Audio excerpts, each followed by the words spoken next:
Wisconsin history, the untold origins of America's 30th state. Wisconsin, a land shaped by ancient waters, glacial power, and human stories that reach back thousands of years. Officially welcomed into the United States on May 29, 1848, as the 30th state. It rests in the heart of the north-central region, bordered by Lake Superior's icy expanse to the north and the restless waves of Lake Michigan to the east. To the south lies Illinois, while Minnesota and Iowa guard its western frontier.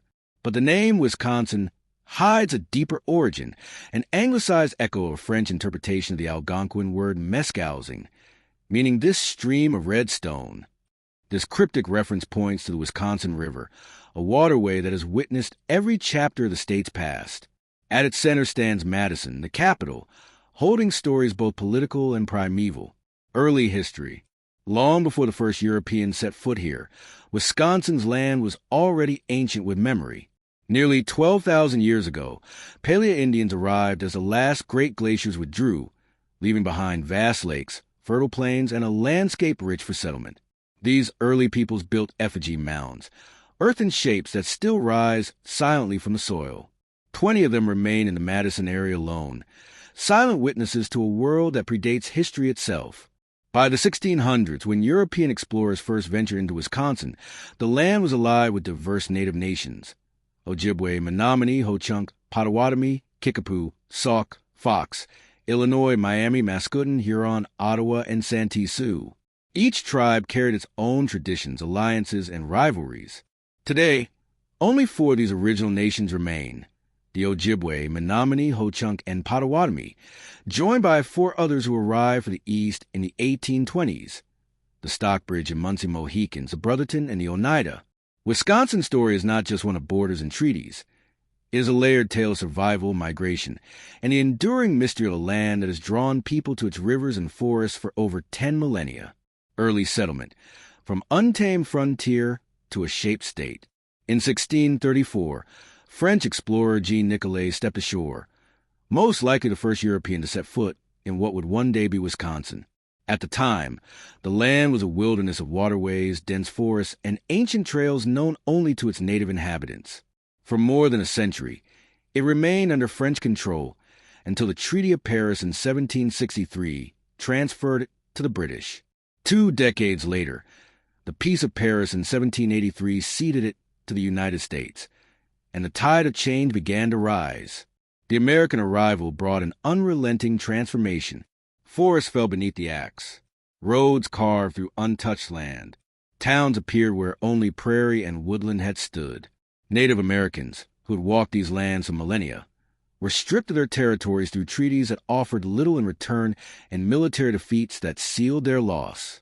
The first wave of settlers, lead miners, claimed the Southwest, with Mineral Point becoming a hub by 1829, employing more than 4,000 miners. Soon, pioneer farmers followed, reshaping the land into a patchwork of fields. By the 1830s, immigrants from Northern Europe began arriving, drawn by promises of fertile soil and opportunity.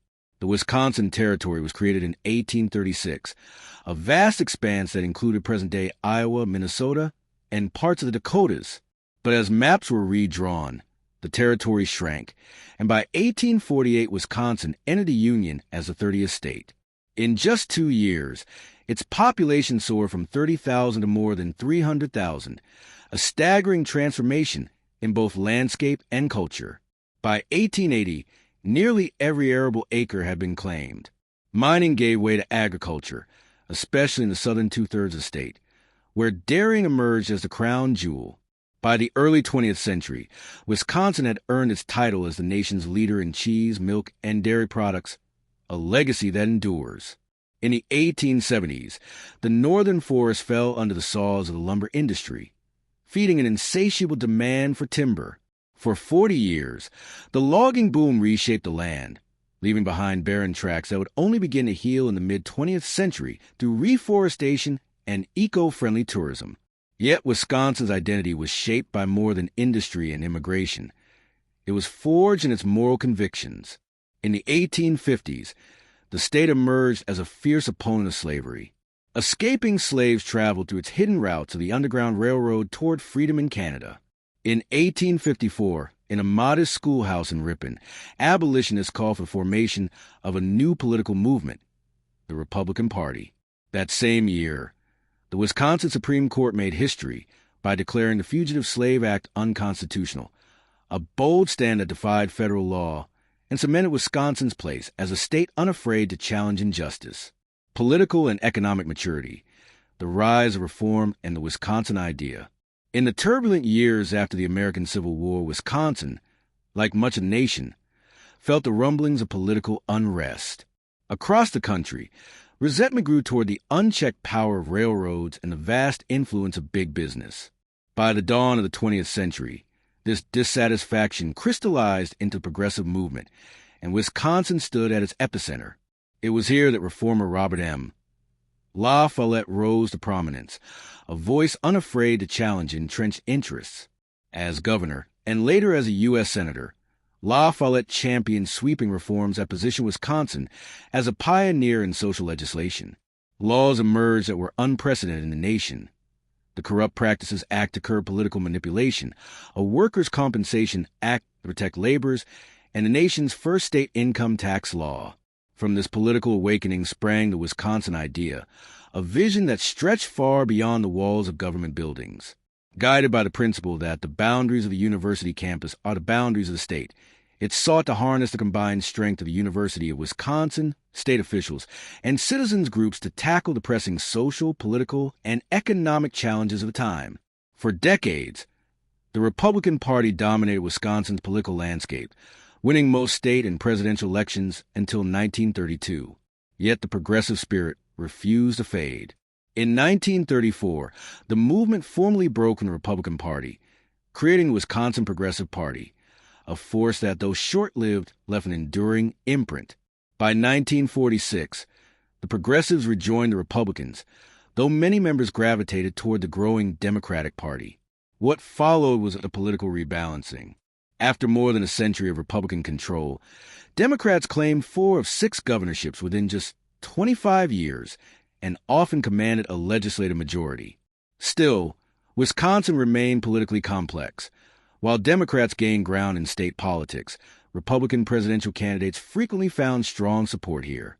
This duality has continued to shape Wisconsin's political character, a state deeply rooted in reform, yet perpetually balancing between tradition and transformation, growth and change, from rural roots to global industry. Wisconsin's economic landscape shifted dramatically as the 20th century unfolded. What began as small-scale processing of local resources soon gave way to a thriving manufacturing sector, with metal fabrication leading the way. In the Southeast, industry boomed, fueled by population growth and the ever-expanding reach of national and international markets. Over time, the rhythm of life changed. The state gradually transformed from a rural society to a predominantly urban one. By 1980, 2/3 of Wisconsinites lived in cities, and Wisconsin had cemented its role as one of the nation's top exporters. Factories thrived, their production lines humming with the creation of goods destined for faraway places, while the state's identity as a manufacturing powerhouse deepened. Yet in the countryside, the story was more complex. Dairy farming, long the beating heart of Wisconsin's agricultural heritage, faced an unrelenting decline. Younger generations were stepping away from the grueling demands of the industry, and the number of farms dwindled. But change brought new life in unexpected ways. Some rural towns saw their population surge by more than 300%, driven largely by Mexican immigrants drawn to opportunities on large dairy farms, meatpacking facilities, and manufacturing plants. These communities infused fresh energy, traditions, and resilience into the state's evolving identity.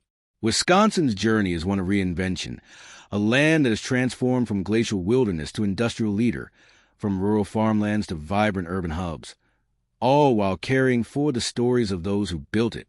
If you've enjoyed this journey into Wisconsin history, don't stop here. There's an entire world of untold stories waiting for you. Subscribe to History Love for more deep dives into the past, where every episode unravels the mysteries, struggles, and triumphs that shaped our world. Hit the bell icon so you never miss a chapter of history's greatest stories.